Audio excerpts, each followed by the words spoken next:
Sveiki, kaip įprasta, 18 val. Baltijos televizijos eteryje darbus pradeda laida Karštas vakaras.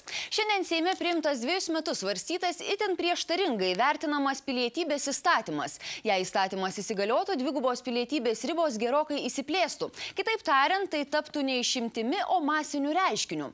Tiesa, šįkart prieš pradedant balsavimą daugiausiai diskusijų kilo dėl nuostatos, kuri leistų išimties tvarka pilietybę suteikti Lietuvai atstovauti ketinantiems sportininkams. Tačiau ir šiai pataisai ir visam pilietybės įstatymui parlamentarai pritarė. Kokias pasekmes jis turės, aiškinsimės pirmoje laidos Karštas vakaras dalyje.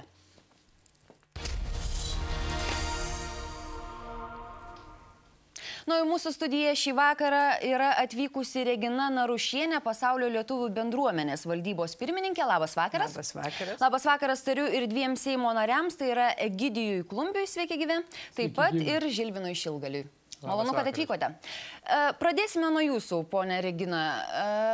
Jums tai yra šventinė diena, kad šiandieną Seime buvo priimtas tas įstatymas? Yra džiugi diena. Mes džiaugiamės, kad po 4 metų svarstymų galų gale Seimas parodė savo politinę valią ir priėmė šį pilietybės įstatymą. Tiek šiandieną Seime, tiek ilgai buvo kalbama, kad ar verta ar neverta priimti. Kaip manote, kodėl tokios didelės diskusijos kilusios dėl šio klausimo? Aš sakyčiau, įvairių požiūrių visuomet bus. Kai kurie žiūri visiškai taip provinciniai, kai kurie žiūri daugiau į Lietuvos ateitį. Lietuva ilgai negalės egzistuoti, jeigu jie pradės atskirti tokią didelę šaką nuo savo piliečių.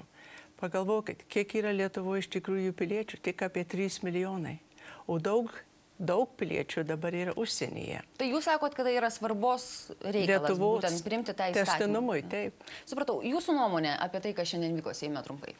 Aš labai trumpai, balsavau prieš, aš nuosekliai pasisakau prieš dvigubos. Ne tik prieš sportininkus, bet sportininkai yra tokia detalė visam šitam dideliam, viso šitoj dideliai problemai.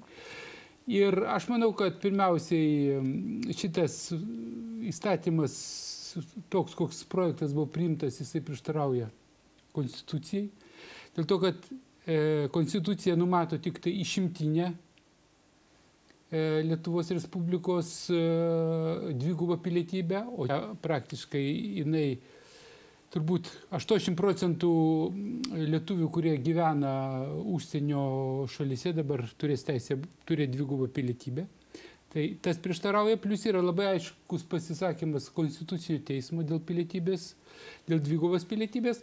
Tad manau, kad buvo sprendimas, tačiau manyčiau, kad jisai dar netaip lengvai virs tikrų įstatymų, nes dar turi pasirašyti prezidentė. Ten gali atsirasti abejonės, o paskui konstitucinis Jūs galvojat, teismas. kad bus kitaip? Kad įstatymą galbūt pasirašys prezidentė, ar kad su juo viskas yra tvarkoje ir kad jis turėjo būti priimtas? Aš manau, kad įstatymas turėjo būti priimtas ir iš tikrųjų jis buvo ilgai svarstytas, daug įvairių nuomonių buvo, bet mano vertinimu reikėtų iš tikrųjų procesus žiūrėti šiek tiek plačiau. Nes jeigu Konstitucinis teismas kažką taip pasisakys, tai tada pasakys. Dabar sakyti arba teikti, kad prieštarauja Konstitucijai, pirmiausia, nėra jokio pagrindo. Ir reikėtų atkreipti dėmesį, kad čia neina kalba apie tai, kad visi be išimties dabar pasaulio žmonės galės pretenduoti Lietuvos pilietybę. Galės Lietuvos pilietybę gauti prie tam tikrų aplinkybių. Tame tarpe yra sudėliota išlyga, kokiu būdu bus galima gauti pilietybę išimties tvarka. Tai mes apie tas aplinkybės pakalbėsime iš karto po reklamos. Likite su Baltijos televizija.